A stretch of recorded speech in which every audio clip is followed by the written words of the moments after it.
with you. And with your spirit. A reading from the Holy Gospel according to Luke.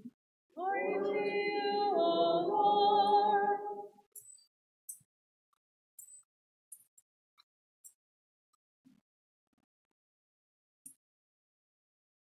Jesus addressed this parable to those who were convinced of their own righteousness and despised everyone else.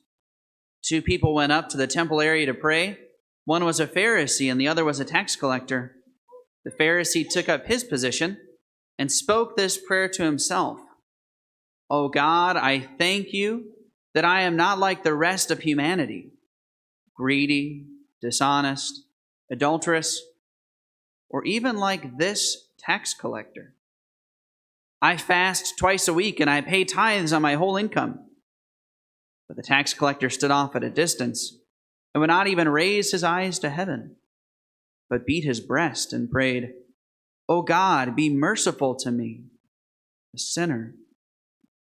I tell you, the latter went home justified, not the former.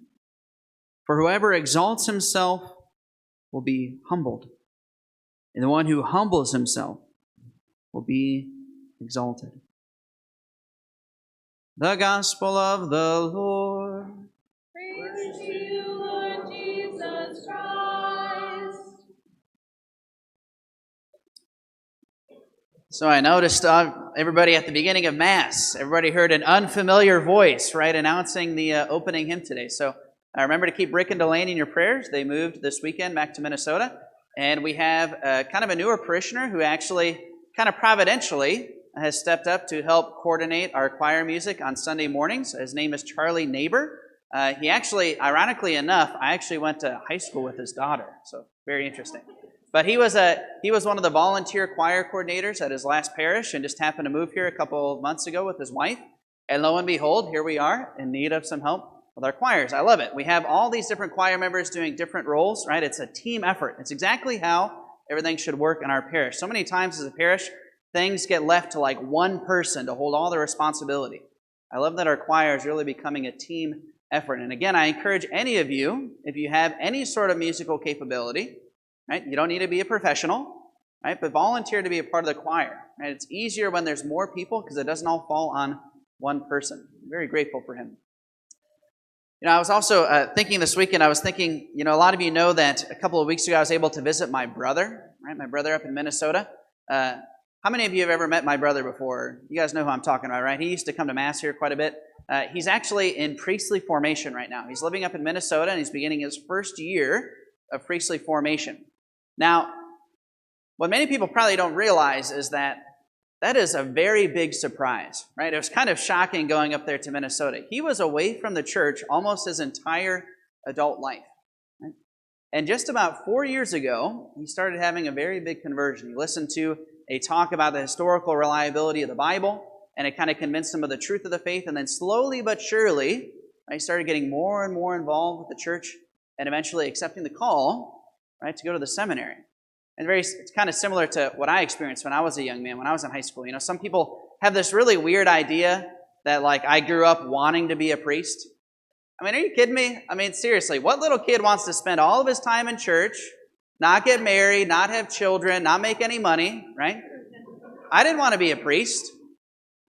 But when I was in high school, right, I had a profound encounter with the truth of the faith, especially with the Blessed Sacrament. And I kind of realized, especially through the realization about the Eucharist, that my life could never be the same after that. That I had to give Christ everything.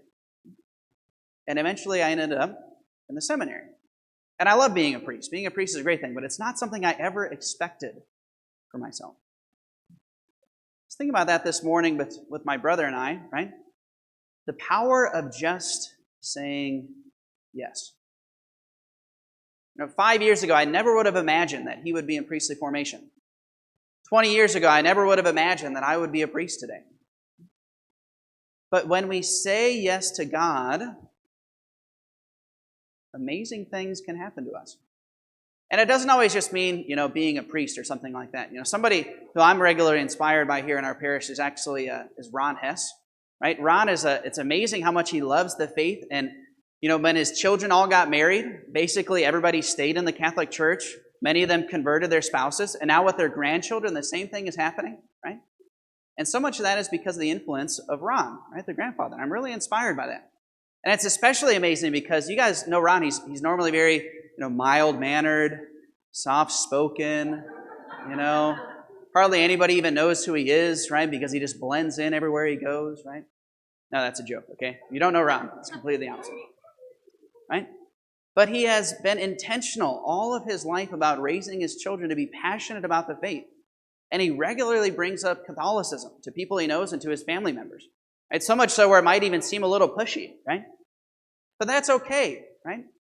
It's better to be a little bit pushy than to not ever do anything at all, right? And that's how all of us can be as Catholics, right? So many of us, we live our faith as just an obligation. We haven't truly said yes to Christ in our life yet. But if every single one of us in this parish could just say yes, imagine the kind of difference that can make.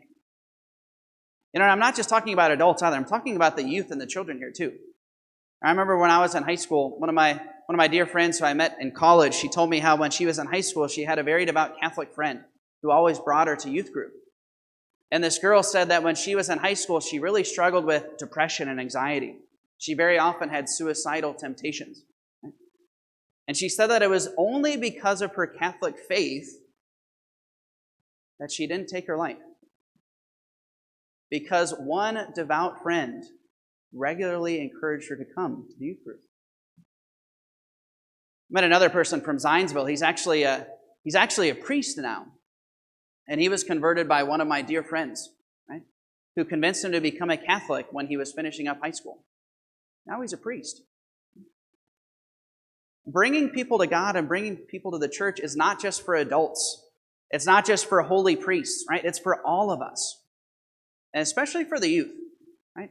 And our culture, which is so relativistic, so cynical, so much hatred and resentment towards different things in our culture. Young people in particular desperately need God and the truth. But the question for all of us is whether we will say yes to letting God use us in those ways. I was struck by the first reading today. A lot of times people will say, they pray to God for certain things and God didn't answer their prayer. Part of the reason why God doesn't answer our prayers is because we're asking for the wrong things. We ask for material things, or we ask for things that are basically oriented towards our own happiness. When God says in the Gospels, when He says that our prayers will be answered, when He says, knock and the door will be opened to you, ask and you will receive, seek and you shall find, He's talking specifically about the gifts of the Holy Spirit. That if we ask God for the gifts of the Holy Spirit, for the ability to be great evangelists, for the ability to have a greater trust and faith in God, then He will answer. Those are the prayers that He answers. In Sirach today, it says, the one who serves God willingly will be heard. The one who is open, the one who seeks the power of God, God will hear him. But too many of us, we go throughout our whole lives never asking for that power from God. Never asking for opportunities to bring up the faith and bring people to Christ. So again, as we have adoration today, it's one of the things we'll pray about this morning. Asking God for His power and opening ourselves up to however He wants to use us. So I ask everyone to please kneel. We partake in Eucharistic adoration again today.